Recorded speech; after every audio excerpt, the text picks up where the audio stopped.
Okay, we're here for the HSP Discovery Workshop, and I'm going to intro myself just because some people watching this might not really know me from a bar of soap. So I'm just going to let everybody know I'm Jen Turnham, and I use my Bachelor of Psychology degree to help HSP extrovert women thrive and shine their light bright in the world. And it's my mission to also educate the world about how amazing HSP extroverts in particular are, because I think the world, particularly with everything that's going on at the moment, is in dire need of HSPs and our traits. So D.O.E.S stands for depth of processing, overstimulation, emotional responsiveness, reactivity, and empathy, and sensitive to subtleties. So we'll start with the D, which is depth of processing.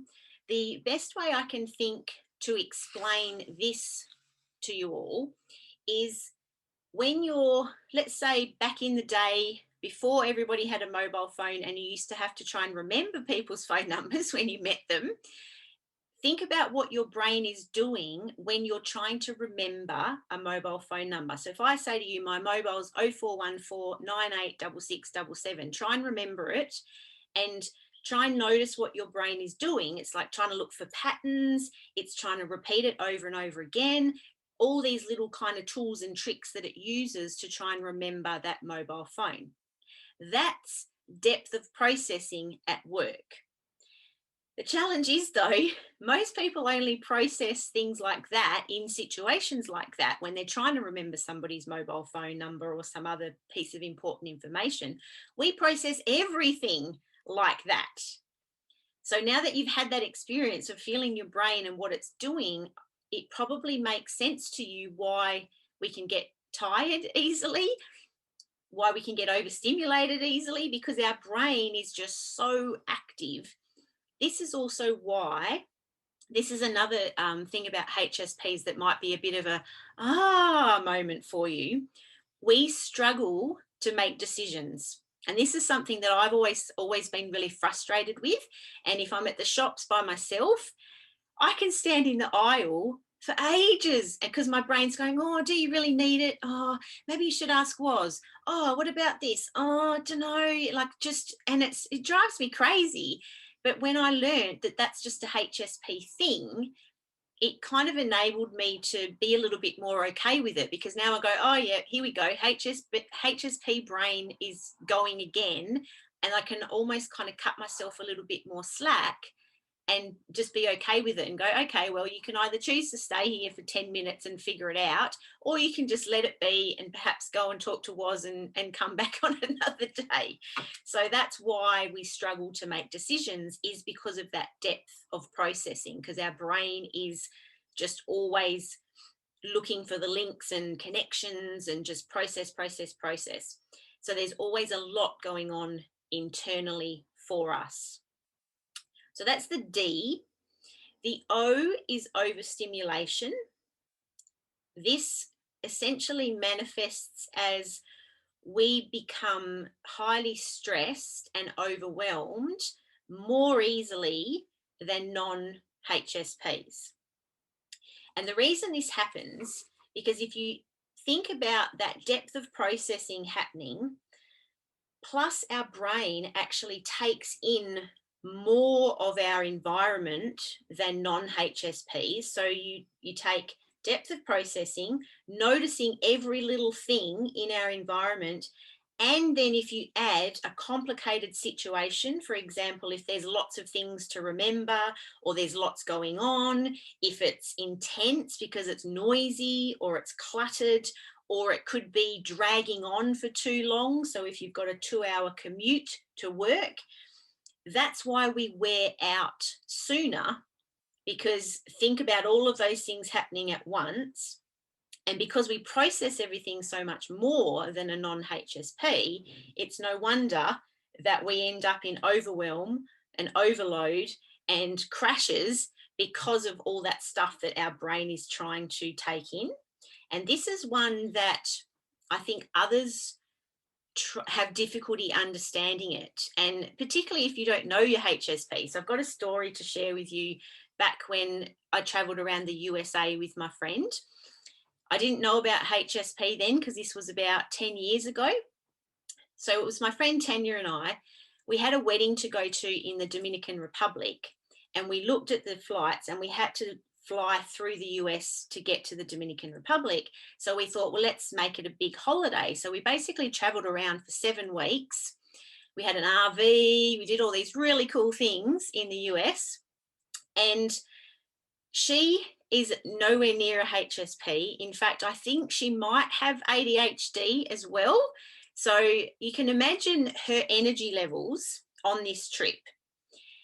So an example, the day that kind of is burned into my memory of when it kind of really hit me that I don't know if I'm going to be able to cope with this for 7 weeks was we were in San Diego, and we decided to go to San Diego Zoo. And because we didn't have a car or the RV yet, we had to catch public transport there.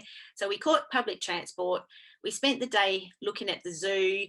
And I think by the time we were coming home, it was already dark. So it must have been quite late, I don't know, 6:30 or something. And I'm sitting on the bus completely shattered, thinking, I can't wait to just climb into bed and then have a sleep in tomorrow. The next minute, we're on the bus. She goes, oh, let's go out for dinner. Let's go to, there's this place that I think it's Little Italy. Let's go there and find a restaurant and go to dinner. And I'm thinking, oh my gosh, that's like the last thing I need right now. But because obviously I'm a HSP, we like to kind of not upset other people. So of course I go to this dinner. I'm sitting at the table, like just wanting to lay down and sleep essentially. And then by the time we finally got back to the hotel room, I was completely exhausted. And I thought, we don't have anything to do tomorrow, so maybe I have a bit of a sleep in. And I think it was about 8 o'clock the next morning. So not a huge sleep in. I woke up and she's sitting on the bed opposite me like this, waiting for me to wake up. She's already gone down the road to get a coffee, and she's itching to get on with day 2 or the next day, whatever it was. And I just, even thinking about it just makes me exhausted. So that's an example of where other people don't understand. And because I didn't understand, I kept pushing myself because I felt like I should be able to keep up with her. And I started to think that there was something wrong with me because I couldn't. But as a result of pushing, by the end of the trip, I got so sick. It's not funny. So I think the last few days in the Dominican Republic, I came down with, I think it was either a throat infection or bronchitis, and I was just felt like death warmed up, and we still hadn't finished the holiday.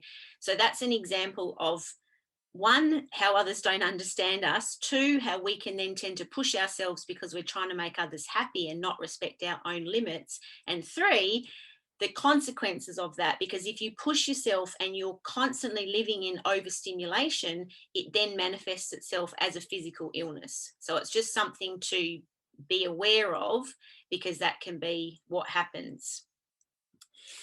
So we get easily stressed when there's too much going on. And sometimes this can then result in us having a tendency to avoid really intense situations, because we kind of learn, okay, that didn't work very well for me last time, so I'm not going to expose myself to those sorts of things, which is not necessarily a bad thing, because that's what life is about, is learning our lessons and recognizing our limits. I think is what overstimulation is about, is recognizing our limits and recognizing that our limits are different to non-HSPs. And the reason this happens is because we have an overactive nervous system.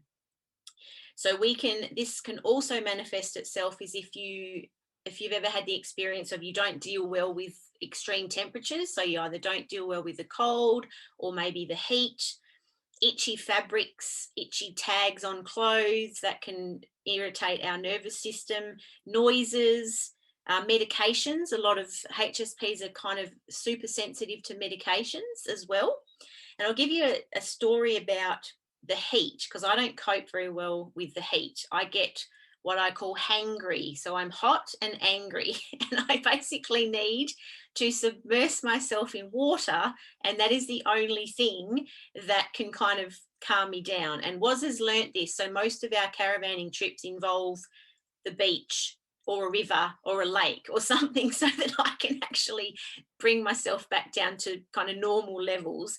And there was this one time I remember we were up at, you might have heard of the Bungle Bungles. It's this spectacular place in the north of Western Australia, and its Aboriginal name is Pernalulu, and it's this beautiful place. It was a bucket list item for me to go, and we took a helicopter trip through Pernalulu. But in order to get to our campsite, there was this very rutted, awful gravel road. We were in, I can't remember what car we were in, but it either didn't have air conditioning or the air conditioning was broken. It was stinking hot, and it took us, I think it was an hour and a half to drive about 40 kilometres because the road was so bad getting into the Pernalulu camping sites. So by the time we got there, I was overheated, I was exhausted, I was cranky, and then we had to set the tent up, which made it even worse. I got even hotter, and there was no beach, no swimming hole, no river, no nothing. And I was that desperate for this water to cool me down that there was these little taps scattered around the campsites. So I turned the tap on and sat under it fully clothed and just sat there like, oh, finally. So that's hopefully a story that makes you giggle, but also demonstrates that those kind of extremes can overstimulate us because our nervous system is overactive, basically, is why that happens. So before I go on to the E and the S, does anyone have any questions about depth of processing or overstimulation? All good? Okay, great. So E is emotional responsiveness and reactivity and empathy. Now, this is probably one of our most visible features. And what this basically means is that we react more to positive and negative experiences. And this has been proven with brain studies and all those sorts of things. But the way I like to describe it is, if you imagine, because obviously everybody has ups and downs in their emotions, that's kind of normal. So a non-HSP's ups and downs might be like this. So they're happy one day, the next day not so much. Our graph looks like this. So it's basically just much more pronounced than a non-HSP, which I see this as a good thing, because it's kind of one of those things where what you see is what you get. Like if I'm cranky with you or I don't like you, then you'll probably know it because I can't hide my emotions. But I think that's the extrovert coming out, because the difference in the E for introverts and extroverts is we kind of outwardly display it much more than the introverts do, which I think is a good thing, and particularly when it's positive experiences, because our excitement and our happiness and our joy can be quite contagious to other people. So this is one of the ones that I think it's a positive, but it can also be one of the most frustrating ones, because particularly when we're in the kind of the downward part of the graph, because obviously if you want to have ups, you're going to have downs as well. So that can be quite frustrating. But if you recognize that that's just how we are, and you know that what goes up must come down, and then it's going to go up again, so you can just kind of ride through that. And I know Laura and I have talked about that, just being with your emotions and just allowing them to be, rather than trying to fight them all the time. It's just kind of ride through the wave rather than trying to overcome all the what we perceive as negative emotions. The other thing that research has found that's a positive is HSPs have what's called Vantage Sensitivity. So what this means is the potential for us to benefit more from positive circumstances and interventions. So we benefit more from positive stuff than a non-HSP does. For example, coaching or therapy, we respond much quicker than a non-HSP, and they name that Vantage Sensitivity. And I'm not sure why that is from a brain perspective. I haven't found any research on that, but the only thing I can kind of connect the dots on is because we react more to both positive and negative, that means that if it's in a positive environment, then we're going to respond better, we're going to react, we're going to improve much faster than a non-HSP, just because that's what our brains do. We respond, we're more responsive, we're more reactive to positive and negative experiences, which is also why HSPs who grow up in a traumatic childhood or experience trauma as a child, they are much more profoundly impacted by that than a non-HSP as well. So that's the kind of unfortunate side of it. But then on the plus side of that, if that HSP then chooses to do the work, engage in personal development, go to therapy, get coaching, that those improvements can come along much faster than they would for a non-HSP with the same traumatic background, for example. So that's the emotional responsiveness and reactivity. The empathy, that one's, I think, probably the one that you're most acutely aware of, because if you see someone upset, if you're an empath, which is kind of one step further, I believe, on the continuum than HSPs, if you're an empath, you'll probably actually feel that emotion. But if you're a straight HSP as opposed to HSP empath, then you can still not feel it as strongly, but you can still relate. And what's happening there at a brain level, this is something that they only discovered about 20 years ago, and that's a thing called mirror neurons. So in HSPs, we have increased activity in our brain's mirror neurons.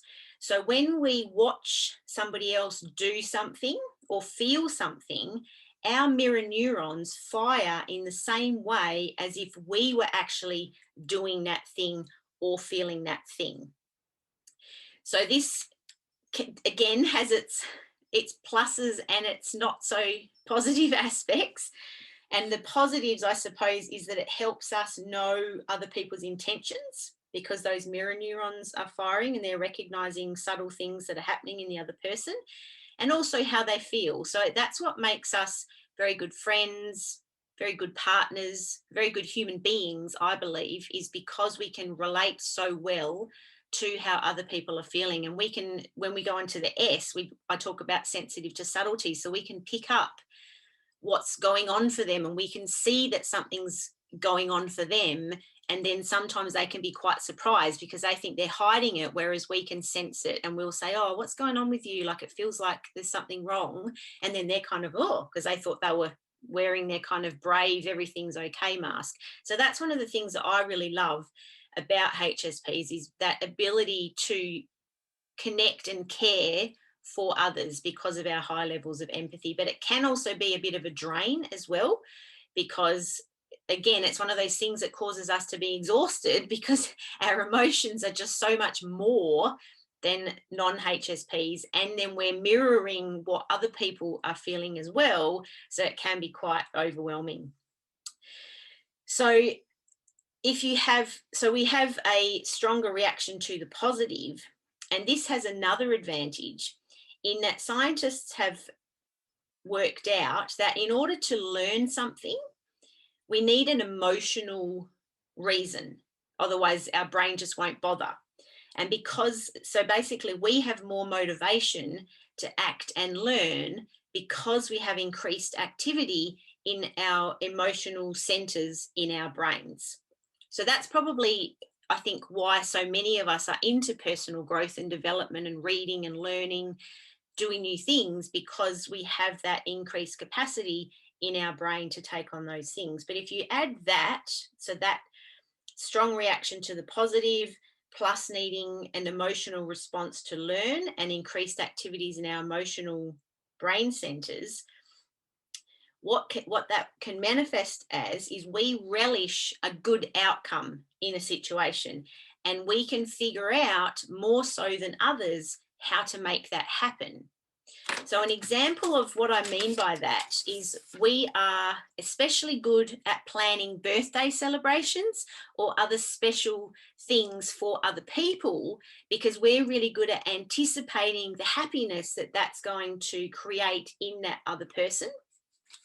And I'll tell you a story about when this happened to me. And again, this was before I knew I was a HSP, but looking back now, I realized that's why I was so excited in this situation, is because of what I'm describing now. So when I was still in my career job, I was the state manager of a leadership training company, and it had just opened in Perth. So there was basically just me building the business and a lady that I nicknamed KB, and she was kind of the office receptionist and the admin, kind of general do everything sort of person. And her and I got along really well. And it was her 50th birthday that was coming up. And so the boss in Sydney had sent me some money to get KB a special present. I'd got her a present for me as well. And then because it was her 50th, I thought, and it was a work day, so I thought, oh, that's not nice that she has to come to work on her 50th. So I decided to make it a bit special for her. And we were actually working out of a 3-bedroom high-rise apartment in the city. So her office was basically one of the bedrooms down the hallway. So what I did is I waited for her to go home. I stayed back late at work. I was exhausted, but because of this anticipated happiness that I could feel, that was what was driving me to kind of keep going. So I blew up about, I don't know how many balloons, but there were enough balloons to cover the entire floor of her office / bedroom. It was a bedroom in the apartment. So there were balloons everywhere. I hung like a big happy birthday sign. I had streamers everywhere. And I basically just transformed her room into this fun, colourful birthday room. And I was so excited, and I hardly slept that night because I really just wanted, and then made sure I got to work early so that I could be there and I could see her reaction.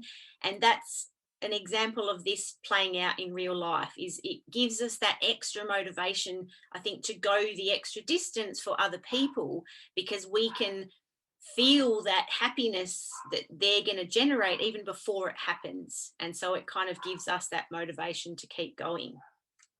So that's another thing that I really like about HSPs, is that's how it manifests. It's in this desire to do these things that make other people happy, which I think is a beautiful thing to have. And the E in the D.O.E.S criteria, that's also what helps make life richer for HSPs. So sights, sounds, flavours, beauty, Mother Nature, that's why we respond so positively to those sorts of things, because of that increased reaction to positive and negative things. So the last in the D.O.E.S criteria is the S, which is sensing subtleties.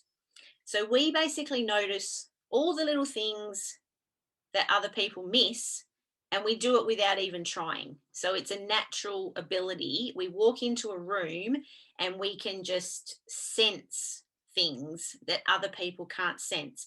So we can sense subtle mood shifts. We can tell if so-and-so is not talking to so-and-so because there's tension between them. We can sense really tiny face changes in other people, which is really good for, that's what gives us our insight. And that's why we kind of feel like we just know things. It's because our brain is actually absorbing all of that more so than a non-HSP. So the way this can be useful is this, again, is why we get increased pleasure from animals, nature, because we're picking up so much more of that natural beauty or that animals love. We're sensing all of these things that non-HSPs just wouldn't notice because their brain just doesn't pick that stuff up. And this is also very powerful when we're interacting with others, because again, we can sense if there's something going on for them, and often we ask and then we end up being the shoulder to cry on, which is a beautiful, beautiful thing that we can offer other people, because we have an increased awareness of non-verbal cues about their mood, their trustworthiness, which we don't necessarily listen to a lot of the time. I'll go into that when I talk about the strengths and challenges, but we just have this awareness of those sorts of things that non-HSPs don't have. That this can also be what causes our nervous system to overreact, and it links back into the O, which is the overstimulation, because extreme temperatures, itchy fabrics, tags left on clothes, they're subtle things that, again, we're sensing more than a non-HSP. So they're the 4 criteria: depth of processing, overstimulation, emotional reactivity and responsiveness and empathy, and sensitive to subtleties. So does anyone have any questions about any of the D.O.E.S criteria? Yes, Veronique? Did you want to, you're going to type it? Okay, cool.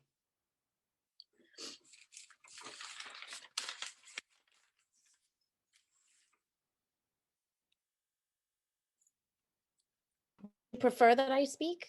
If you, it's up to you. Yeah. If you Okay, I think quicker. you're gonna speak. Yeah. Yeah. So I guess I would say that the thing that I wonder about, and I actually had this conversation with Terry, is, and maybe this is still sort of me trying to figure out how they all apply, is the noticing the things that others miss. And so I would say that I notice things like, and have more increased sensitivity to the things around me in terms of nature and art and, music, and definitely clothing, irritated by that kind of, thing, the good and the bad. But I don't know that I have that mood, like sensing the mood when you walk in the room. And that was something I was saying to Terry. So do those both apply to that S Yes. aspect, or, okay.